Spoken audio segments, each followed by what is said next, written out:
this is Angie. Today I'm going to guide you through my article about np.argpartition function on Finxter.com. So in Python, the np.argpartition function returns the indices that will partition an array along with a given access based on the specified kth element or elements. So the basic function of this method is actually to partition an array.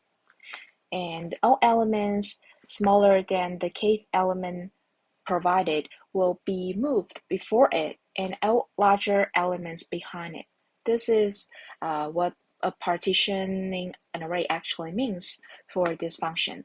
And the element order in the partitions is undefined, which means if you throw an array here and you choose this element to be the kth element to be the partition criteria, or I should say, then after the partition, you still have some part here and some part here, which is a smaller part, and this is a larger part, right? But the interior sequence in each partitions are undefined.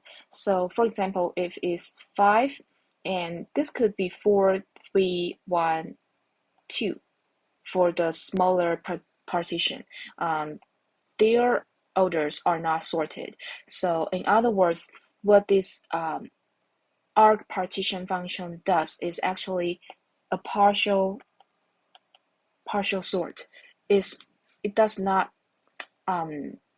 care about, or it does not handle the internal element order in the partitions. So that's what this element order in the partitions is undefined actually means.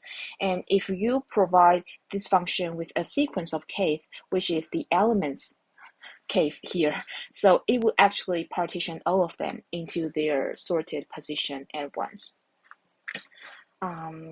And that's a first impression of this np.argpartition function. And if you want to know more about this function in this tutorial, I will first introduce its syntax and arguments, and then you will learn some basic examples of this function. Finally, I will address some top questions about this function, including np.argpartition two-dimensional array slash axis, where the axis is actually an argument of this function, and of course this function plus order, where order is another argument of this function as well. And last, we will talk about special application of this function, or very tricky situation when we are using this function, like if you want to ignore numpy.nan for this function, what would you do to coping with this numpy.nan special case for this function? We will talk about that in this fifth part of this tutorial. And last, I will summarize what we talked about in this tutorial for you. So without further ado, let's dive into its syntax and arguments for this np.argpartition function. So as you can see, I present you with its syntax and argument table on the same page. And for its syntax, to use this function, you have to import the numpy library first, and you use the dot operator to call the argpartition function with its name.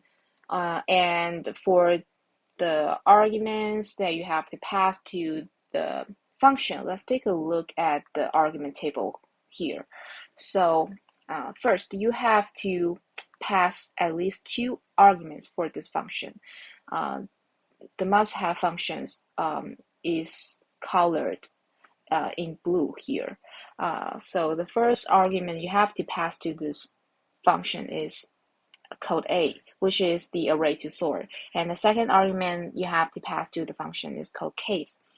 Look familiar, right? Because we just talked about this kth element in our first impression of this function, which is the element index to partition by. And this description has already been mentioned in our first slide, so I'm not going to read it again. So for the kth argument, it will accept integer or sequence of ints. So that's a case that whether you want to use only one element index to partition by, or you want to use multiple element indices to partition by. And for the rest arguments, they are all optional. They are axis, kind, and order. And for your normal usage of this function, I think you will only use axis and order. So that's why I choose to talk a little bit more about the axis and order arguments later in this tutorial. So that's the syntax and arguments for this function. Let's take a look at its basic example. So this is our basic example, our one-dimensional array code example. First, let's take a look at the code itself. So first, we import numpy as np, and we initialize a one-dimensional array using the numpy.array function. We assign the one-dimensional array to a variable called one_dim, and we call the function np.argpartition. We pass the array to partition by and the element index to partition by. So since we pass 0 here, which actually means we are going to partition based on the first element here, 3. Sorry for a typo, this should be 3 here, because the index starts from 0 in Python. And after running this function, it will return the indices that would partition the input array along with a given axis. We didn't specify here, so it will just go with the default axis. But since we are talking about one-dimensional array here, so it doesn't really matter for the axis part. Anyway, so it will partition. So it will return the indices that would partition an array along with a given axis based on the specified kth element, which is 0, indexed element here, which is 3 here, and we store the indices in the variable called partition. And after that, we print out the unpartitioned array, partitioned array index, and we use the unpartitioned array indexed with the partitioned indices so that we can get the partitioned array. So let's check out the output. The output goes here. So for the unpartitioned array, it looks like exactly the same as what we have initialized previously. And since it would be more intuitive or more direct for you to look at the partition array, so that's why I use the indexing technique to print out the partition array here. As you can see, since we partition the input array using 3 here, so every element that's smaller than the partitioned by the index element 3 is putting before 3, and every element that's larger than 3 is put behind the 3, or the partition by indexed element. And that's our basic example of this numpy.argpartition function. Next, let's take a look at how to use one of its arguments, axis, using two-dimensional array code examples. So first, to jog your memory, I present you with the argument table of this function again. As you can see, now our focus is the axis argument here, and let's read through its description here. So it means the axis along which to sort. And remember, the sort here is actually a partial sort. I've just mentioned it means like the element order in the partitions is undefined. Anyway, let's go back to the description here. The axis means axis along which to sort, and the default value is -1, which means the last axis. And we can set this axis argument to be an integer or num. And if we set it to be num, the flattened array is used. A flattened array, so simply put, a flattened array is like turning a two-dimensional array or higher dimensional array into a one-dimensional array through the process like, for example, for a two-dimensional array, we have maybe the first row, the second row, and the third row. And to turn this two-dimensional array into one-dimensional flattened array, actually it's like putting the first row here and the second row next to it and the third row next to the second row, so that you can turn into a flattened one-dimensional array. So that's the basic idea of flattened array here if we set the access argument to be num. Okay, so now let's take a look at some code example for manipulating the access argument. Here, the code here, we have two parts. The first part, we set access to be 0, and the second part, we set access to be 1.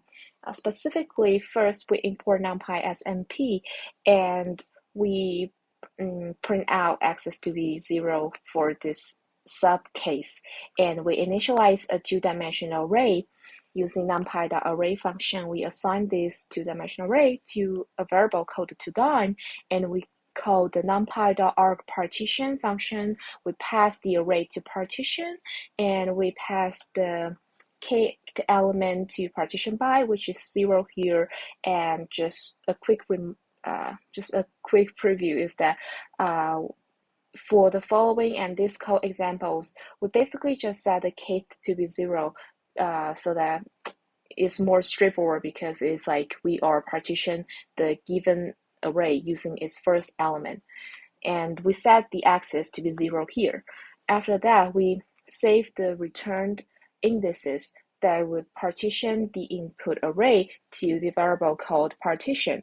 After that, we'll print out unpartitioned array, partitioned array index, and partitioned array, respectively.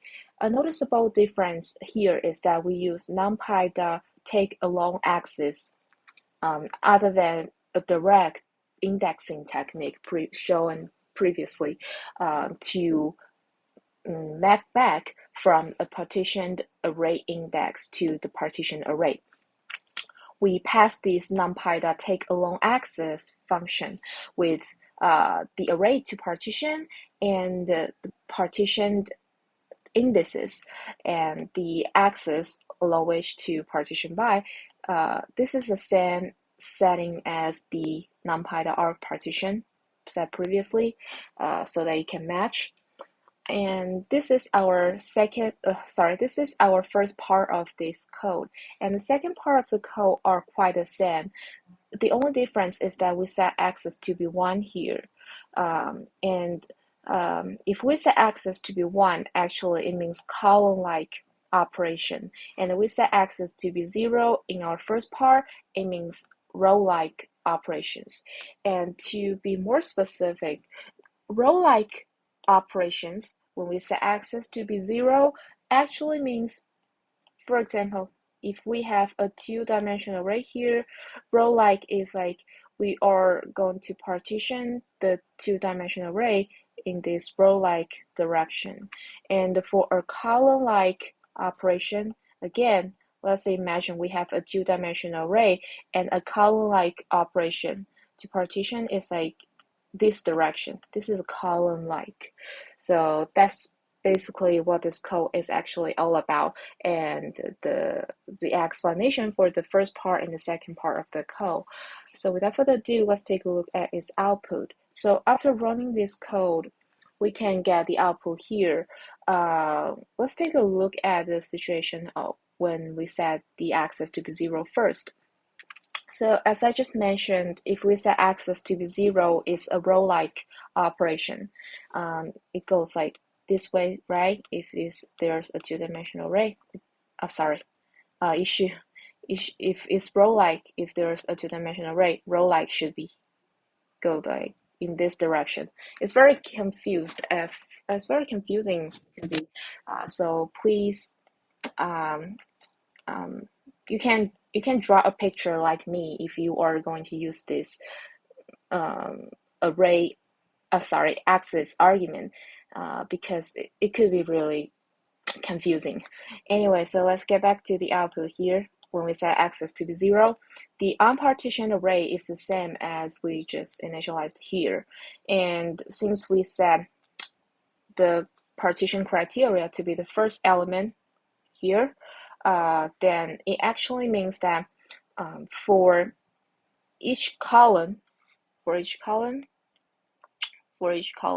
imagine, for each column, since going this way, for each column, we are going to partition the column using the first element in the column. Let's say if this is first element in the first column, then we will use this element to partition the first column.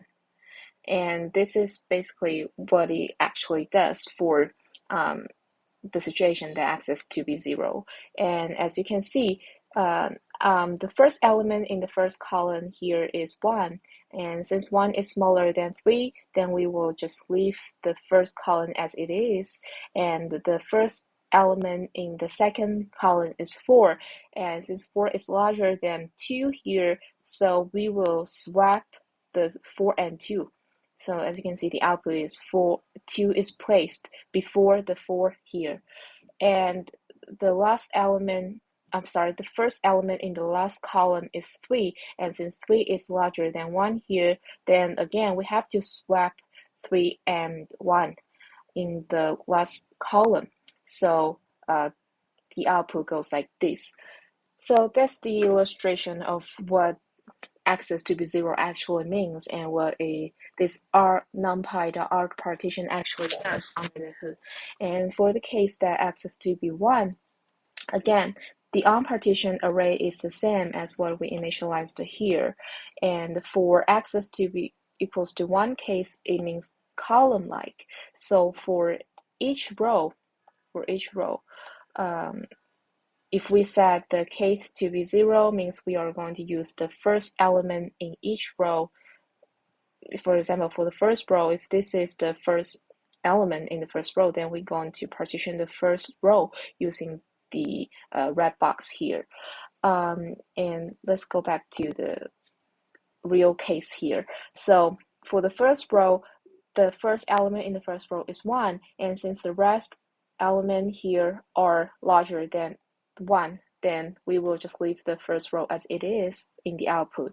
And since the first element in the second row is 3, and 3 is larger than the rest of the element 2 and 1, then we have to place the rest of the elements before 3. So as you can see, the output is 1, 2, 3 here.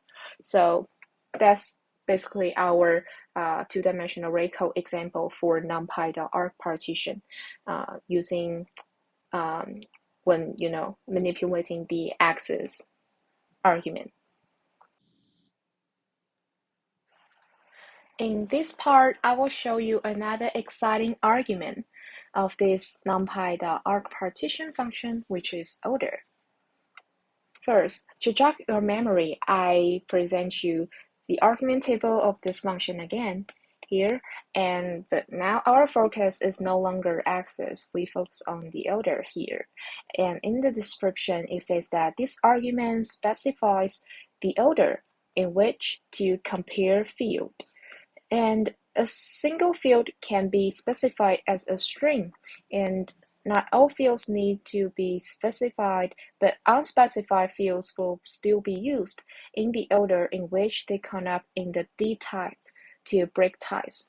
If you ever watched my another video tutorial about numpy.arg sort, you'll probably be familiar with the order and the field thing here. So if you are interested, check out the video as well. And that video shows you a way to do a complete sort instead of partial sort of this function does here. So anyway, let's get back to our topic. How to use the order argument for this function. Let's take a look at a real code example. So in this code, we first import numpy as np, and the rest part of the code can be divided into two parts. The first part, we try to make an example when we set the order from X to be Y. It doesn't make sense to you, maybe because we haven't defined what X is and Y is, but all you have to know is that the code has been split up into two parts, and the first part will be in one order, and the second part will be another order, so that you can see a difference when we set different orders in the np.argpartition. So without further ado, let's jump into the first part of the code. So the first part, first we print out the order for this part, and we initialize one-dimensional array here. But this time we set up the D type. We set up the D type with two fields. They are X and Y. They are the same X and Y we just mentioned before. They are the fields. So the first field is X and the second field is Y. You can just think of it as a plane, right? X and Y plane. And the one-dimensional array, you can think of it as an array of points in a two-dimensional plane with X coordinate and Y coordinate.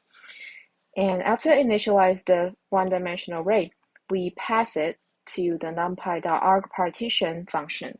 And we also set the case to be 0, which means we will use the first element along whichever axis to partition the input array.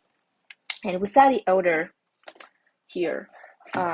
We set the order to be X and then Y, which means we will compare the X field first and then compare the Y field after that. And we store the returned indices that can partition the input array to the variable called partition. And after that, as usual, we will print out the unpartitioned array, partitioned array index, and a partitioned array. And since we are working with one-dimensional array here, so we can still use the traditional indexing technique instead of the previous another numpy function we just mentioned. And that's our first part of the code. And the second part of the code, we swap the comparing order for our fields. We choose to compare Y field first and then X field after that. So the only difference in the second part of the code is that here, right? We set the order to be X. We compare Y field first and then X field after that. The rest of the second part of the code is actually the same as the first part of the code. So I will just jump to the output. So after running the code, we will get the output here. Let's take a look at the first part of the output, where we set the order to be X field first and then Y field. If we set the comparing order to be like X first and Y next, then when we are trying to partition the array using the first element 1, 3, the first thing we are going to look at is that the rest of the elements, whether their X field is larger than or less than our, I should say the target, okay? The target X field. Since the target's X field is 1 here and the 2 here and 2 here is larger than 1, so obviously the 2, 1 here and the 2, 3 here is going to put behind our target element, and we live with this 1, 1 element. But since the 1, 1's Y field 1 is less than the Y field of our target, which is 3, so we will put 1, 1 before the target 1, 3 element. So that's our final partition array. And as for the second part of the output, where we set the order to be Y first and then X next. So if we are going to partition an array using that order, using the first element as our target. Then we have to compare their y fields first, right? Since our order puts y field before x. And when we look at our target, we find out that the y field is 3, and we find out so the 2, 1 here and the 1, 1 here, their y field is smaller than 3. So we will put these two elements before our target 1, 3, and for the last element here, it has the same y field value as our target. So we will take a look at their x field next, and we find out that the last element 2, 3 has a larger x field when it compares with our target element 1, 3. So we will put 2, 3 behind our target 1, 3. So that's how this np.argpartition partitions array when we set the order to be different values. And our last topic is np.argpartition ignore np.nan. So the reason why I choose to talk about this tricky np.nan is that in Python, np.nan is taken as an infinite large number.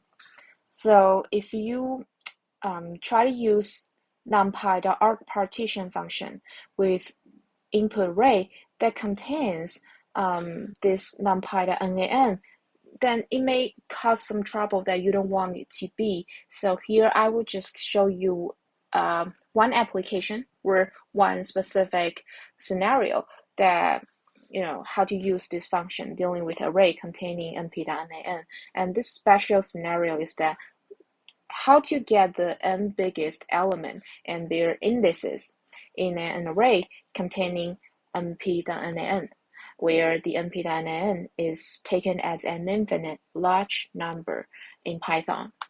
So let's take a look at the code itself first.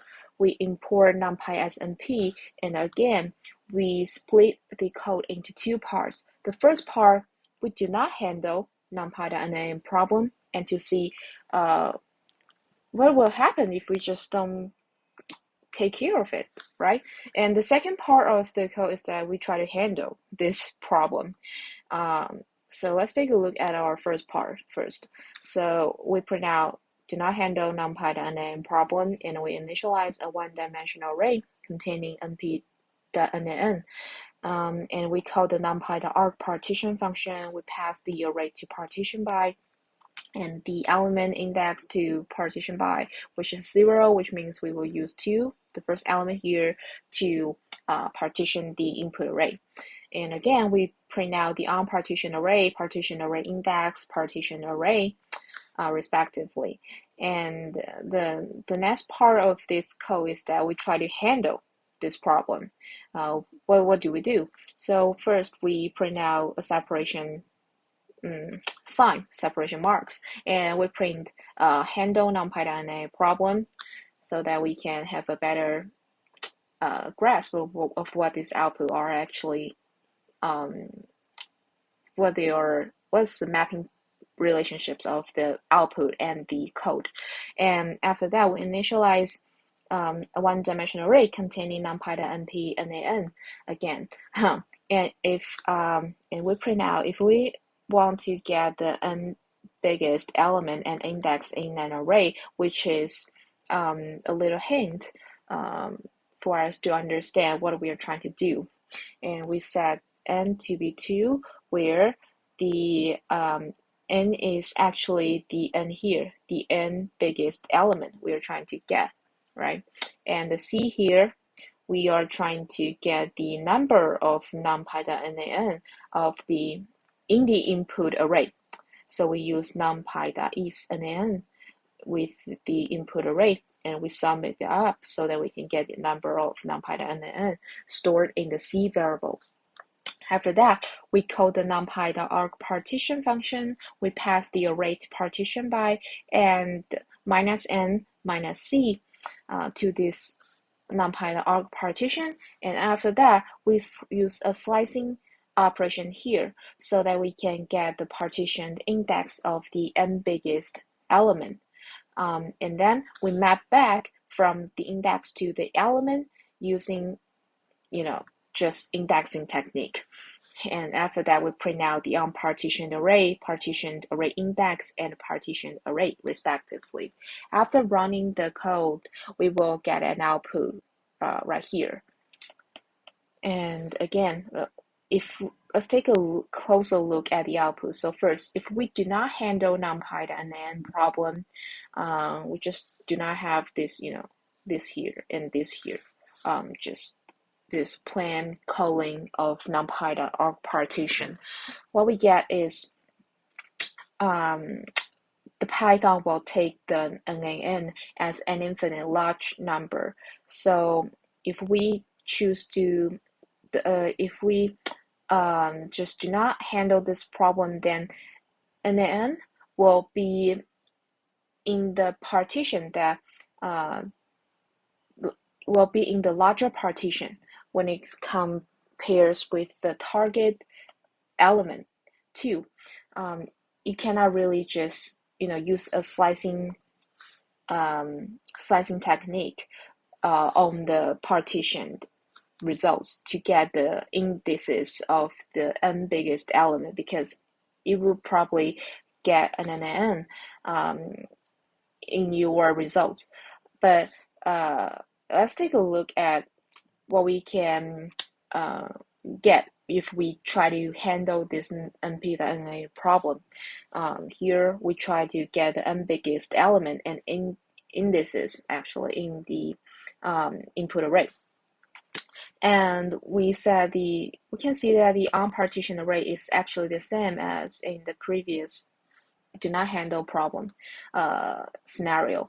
And after using technique here, what we get is a clean version of n biggest element without numpy.nan, which means this technique here actually works. So that's basically our discussion for this special tricky numpy.nan scenario. That's it for our numpy.argpartition article. We learned about its syntax, arguments, and basic examples. We also worked on the top 3 questions about the numpy.argpartition function, ranging from numpy.argpartition to the array /access and numpy.argpartition elder and numpy.argpartition ignore numpy.nan. By the way, if you want to do a direct partial sort, please refer to the numpy.partition function, which do not have the arg part here, right? And I believe that after reading this tutorial or watching this video tutorial, you can understand numpy.argpartition easily. Here we should have an arg numpy partition. Okay, so last but not least, if you like this video, please hit the like button. And hope you enjoy all this and happy coding. Until next time, bye.